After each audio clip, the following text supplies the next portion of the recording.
Hey sports fans, this is Straight from the Basement with Tommy Ommy. I'm a sports fan who always said, if I never played a sport professionally, then I want to talk about it. I'm born and raised in New York City. Played organized basketball for several well-known teams in the mid-'70s and the early '80s, such as the legendary Home Cold Rucker Tournament, Melbank, Stone Gym and Riverside Church, LaGuardia House, and my all-time favorite, Each One Teach One. Having sports in my life at an early age always kept me out of trouble. If I wasn't playing basketball, I was either playing football or baseball. Hey sports fans, this is Straight from the Basement with Tommy Ommy, where my opinions, views, and facts will cover the hottest, the latest, and the past sports events. Welcome. Once again, I want to continue to thank everyone who has liked and subscribed to my podcast. And if this is the first time you viewing it, please do the same. As always, before I even get into today's topic, yes, I got one hot topic to talk about. And I'm talking about the NBA All-Star Weekend 2025. What we just witnessed last weekend, it was just okay. My opinion, it was just okay. Listen, this is the 74th All-Star Weekend. And if you didn't know that, you was just getting off a boat from another country, but you love basketball, and you watched the 74th All-Star Weekend, you will probably say to yourself, as an immigrant just coming into this country, is this basketball? Listen. Everybody got their opinions, right? But I think for majority of the NBA lovers out here for the last 10 years, everybody got the same opinion, even the NBA players, that this shit must stop now. I mean, enough.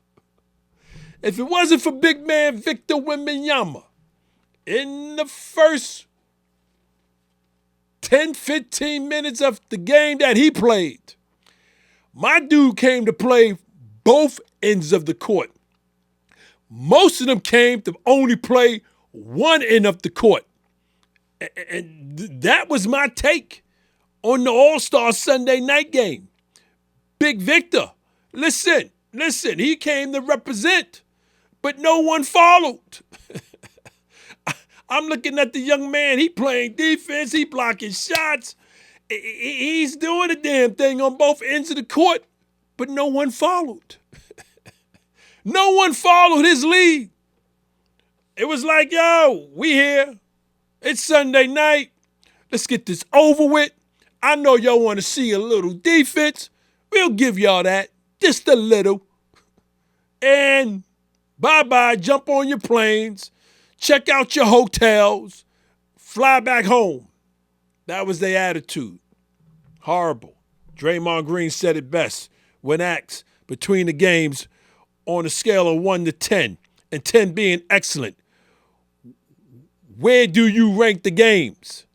And he says, this is not basketball, what we just saw, period. It wasn't basketball. Listen, I understand if they was to come out throughout the years, if they come out now and say, hey, the reason why we playing the way we've been playing and you guys have been unhappy, you guys meaning the NBA fans, the critics, and everyone who's watching, because we don't want to get hurt. We don't want to get hurt. I can understand that then. If you're going to say, hey, listen, we don't want to get hurt. For most of us who's on this all-star teams throughout these last 10 years, if we was to get hurt, our team is done. I got that. Imagine if the Joker gets hurt in an all-star game. Imagine it's a season-ending injury. Oh, the Nuggets is done. It's a wrap. I got that. I understand that. But y'all got to do better.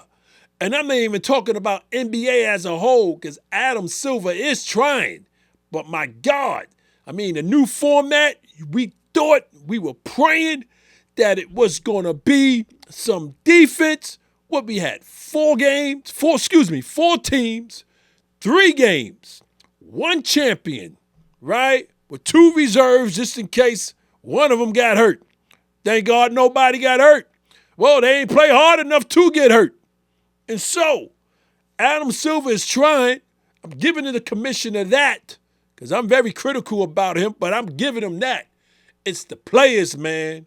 It's the players. And they've been made up their minds some years ago. Yo, I truly believe it's all about not wanting to get hurt. You know what I'm saying? And if that's that, then they all need to come out and say that. And then let the commissioner make a decision on what he going to do with, if it's going to be another All-Star weekend. They need to come out. That's all I'm saying. They need to come out. Listen, I don't want to spend no more time with this. Let's get started with today's topic. I'm talking about the current state of the NBA. Current state of the NBA. Listen, I came up with this topic. It was very easy to come up with this topic because our commissioner, when I say our, I'm talking about NBA, right? Adam Silver.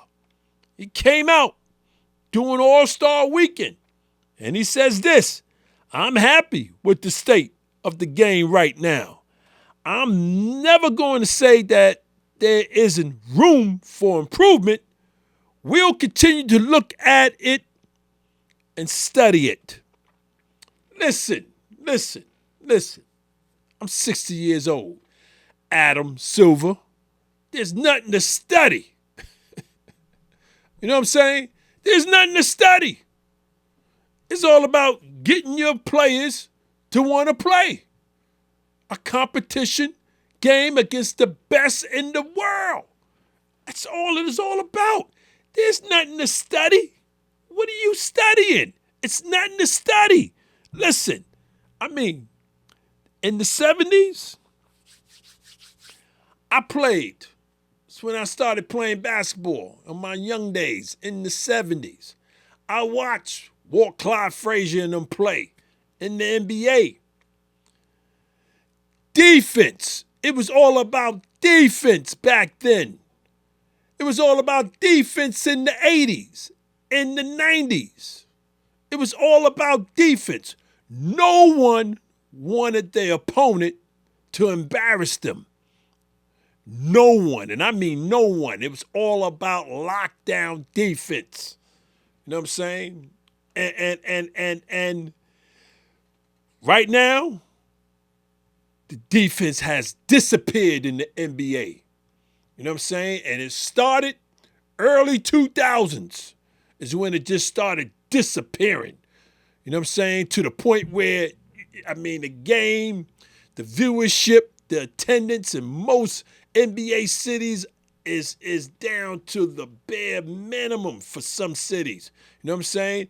And if I don't know how old you guys are who's listening to me right now on this show, but it was a time back in the 70s that the NBA was going out of business, was doing real bad.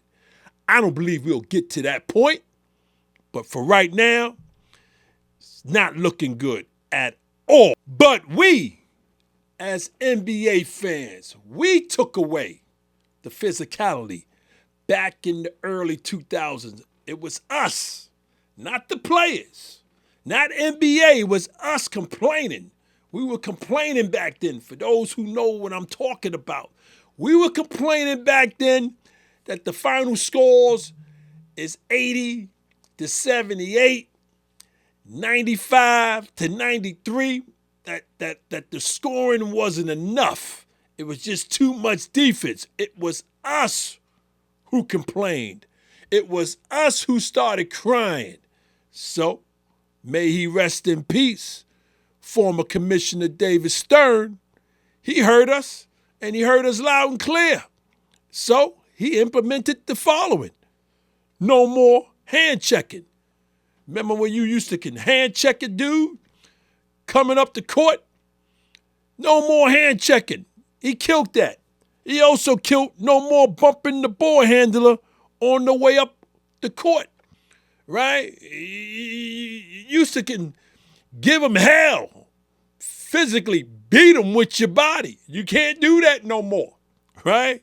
Then enforcing defensive 3 seconds, right?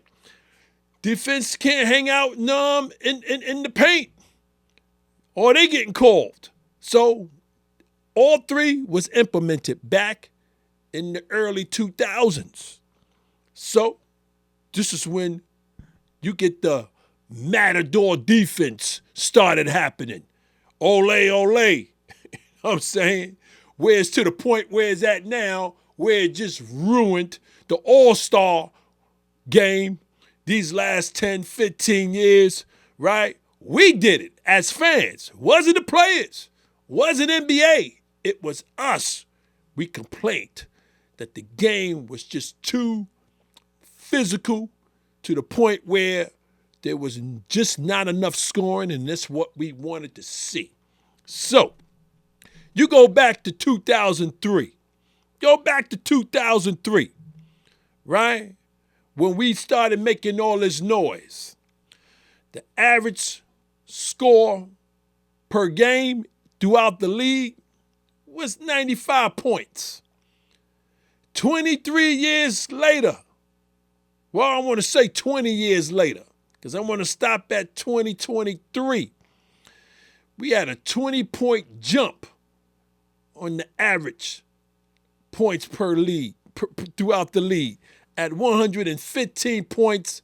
This is what we averaging 2 years ago. Here we are in 2025. We're around the same, right? So a 20-point difference from 20 years ago, right? Everybody's happy with the scoring, but we're not happy with the defense. So we did this to the game. We as fans, we did this to the game. And if you didn't know that, go and look it up, because I ain't making this shit up. We did this. And so when I hear people complaining about the All-Star weekend, yeah, and I'm one of those complainers. Not just with the All-Star weekend, just watching a regular season game. I mean, the defense don't really get tight into the play-in tournament, into the playoffs, when it really, really means something. Or you may have a regular season game, right, that really matters with the seed, right? So you will see some hardcore defense. I call it hardcore. It ain't the 70s, 80s, or the 90s hardcore defense, but it's defense, okay? All right? And we will never get back to that 70s, 80s, and 90s when cats were just brutally getting beat down. You know what I'm saying? Right now, you can sue a dude right now in the NBA if it was the 70s, 80s, and 90s defense. You know what I'm saying? Cats be waiting for each other in the locker room outside the arenas. Yeah, it was like that back then, if you didn't know, right? So, listen, the 3-point has been emphasized so highly with the spacing of the floor to the point where, I mean, you got cats going in for layups, got the owl clear for an easy layup. He will kick it back out to one of his teammates that's on the 3-point land just to get the extra point. Unbelievable. I watch this shit every other game. And I'm like, yo, he had the free layup. He kicked it back out to the 3-point land. Unbelievable. You got the commentators, the broadcasters, they saying the same thing. I'm saying, this is where we at right now. Unbelievable. This is where we at right now. I mean, you got cats hosting up threes. I mean, it's crazy. It's crazy. It's crazy. I mean, the defense, it's so lazy. I mean, it's so lazy It's more lazy than me on a rainy Sunday morning when I don't even want to get up because I know it's raining and I'm just going to just chill. This is the way the defense is for the most part in the NBA. And I know I was sticking and staying with the All-Star, but I got to talk about the NBA as a whole when it comes to the defense. Unbelievable. Unbelievable. And I sit here and I watch games and I'm saying, where's the defense? No body connect on the guy. The guy's driving in. No, everybody seemed like they scared to even get a foul. I mean, it's just pitiful, man. Just pitiful watching most of these NBA games. You really got to wait to the play-in tournament or the playoffs for these guys to make up what they did not do in the All-Star game or a regular season game, But they do make it up, so I'm not going to front. They do make it up. Now, I want to talk about some of the bright spots currently in the NBA. You know what I'm saying? Because I don't want to just dog it, you know what I'm saying? Because basketball is my first love, right? But there's some bright spots. And here we are. Just about all 32 teams have at least 2 go-to players for down the stretch games. And I witnessed that. If you don't have the league pass, then you wouldn't agree with me. If you just watching what's on at ABC on ESPN, but I got the league pass and I've been blessed all these years to watch most of the teams that's in the NBA. And yes, about every team has at least 1 or 2 go-to guys who could take them down the stretch. I mean, you may lose, but that they got at least 1 or 2, right? The talent level, it's much better for most of the teams. It's much better. Trust me on that. If you ain't been watching these games, these teams, you know what I'm saying? A lot of talent on every team now. It wasn't the case, right? Then you got more international players than ever before, with more than 125 from over 43 countries across 6 continents. Then we got small market teams that's doing very well regarding their talent and their records. You know what I'm saying? You got the small market teams like OKC. You know what I'm saying? Look at the Detroit Pistons right now, right? So you got a lot of teams that's doing well. I'm talking about the small market teams. I'm not talking about the Knicks and the Lakers and the Boston Celtics, right? The regular, marquee teams, in the marquee cities. I'm talking about the small market teams. They doing very well. Very well. So that's a bright spot. And then I want to close out with the coaching. Coaching throughout these last 10, 15 years, right, for me, right, has gotten better across the league, right? There's no real dominant coach like the Phil Jacksons and the Pat Rileys, right? Okay? You got a lot of very good coaching, right? And for the ones who are not very good, right, who get fired, right, for the most part, they're not recycled like NFL coaches who go to another team and become a head coach, right? You may get 1 or 2 that's not good, like a Frank Vogel, right, when he gets fired from the Lakers. Then he becomes the Phoenix Suns coach, right? But the Phoenix Suns general manager within 1 year says, we made a mistake, fired his ass, right? Okay, all right, so I don't know where Frank is at, but he ain't head coaching, and not to just single Frank Vogel out, I just don't see him ever being a head coach again. Assistant coach, yeah, he can help out, like a Darvin Ham who's helping out with the Bucks. He's back home, you know what I'm saying? But it's not like NFL when they fire a head coach, he then goes to another team and become head coach. So I give the NBA that credit only when it comes to coaching. You know what I'm saying? And I've been saying for the last several years that NBA is in good hands with all the dislikes we have when it comes to the All-Star weekend and everything I just mentioned about the Matador defense throughout the league, not just in the All-Star weekend. You know what I'm saying? NBA's in good hands. We got talent, man. We got talent galore. Thank God for former Commissioner David Stern. May he continue to rest in peace.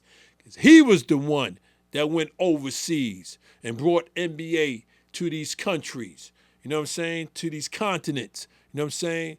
To entice them to want to have they native people play and play the game well, whereas we can start doing trades or whatever you want to call it, or sending them over here to the NBA, right? Because the NBA is supposed to be the best players in the world. You know what I'm saying? So like I said earlier, we got over 125 NBA players who are not born from here. You know what I'm saying? And if you look at the top five, you may have one American in that top five. The other four is definitely from overseas. And that's a fact. So listen, as disgusted as most NBA fans when it comes to the All-Star weekend, the NBA players do make up. And they make it up. They make it up when it comes to the play-in tournament, like I said earlier, and they make it up when it comes to the playoffs. By the time the NBA Finals is over and the season's completely over, me as an NBA fan, I'm satisfied. I'm satisfied. But that's not the case throughout the entire season. But towards the end, I'm satisfied. I can't complain. I don't think none of us complains when June comes and the season is over, because we got so much to talk about from the play-in all the way to the last game of the NBA Finals. I think we are great as fans. But for now, listen, they got to do much better. I'm talking about those players, not just with the All-Star weekend, right? The commissioner, he got to keep doing what he got to do to change formats, right? The bargaining agreement, he has to really be strong when it comes to load management. I think he's weak when it comes to load management, because cats are load management. When you get a Joel Embiid who gonna come out early in the season and say, yo, I'm not playing back-to-back games. That was a disrespect to the commissioner, to the bargaining agreement, with the Players Association. I mean, so cats are real relaxed when it comes to their job. You know what I'm saying? And satisfying us throughout the season. And I can go on and on with this. I can just go on and on with this. But you know what? I got a question. And please put it in my comment section so I can read several on my next show. What needs to improve for you in the NBA? What needs to improve for you in the NBA? Please explain. Please insert it in my comment section so I can read it in my next show. Listen, I just told you what I feel. Please let me know how you feel so I can read your responses on my next show. Listen, I want to thank y'all for hanging out with me in my basement. To my viewers and to my listeners, please check me out on YouTube and subscribe. Check me out on my streaming platforms, Apple and Spotify. Yes, I'm TikTok live every Tuesday and Thursday, 8 p.m. Eastern time. At least I try to be, to give you guys these smoking, hot, entertaining topics. Hot topics, baby. Listen, we have a great time on TikTok every Tuesday and Thursday. We go for about an hour, non-stop. Please remember to check out the Even Flow Coffee Company, created to combine the interests of coffee lovers, fashion, and music. For more information or to make a purchase, visit evenflowcoffee.com. As I always say, sports is what keeps this world from going insane, either in a pandemic or no pandemic. Until next time, take care.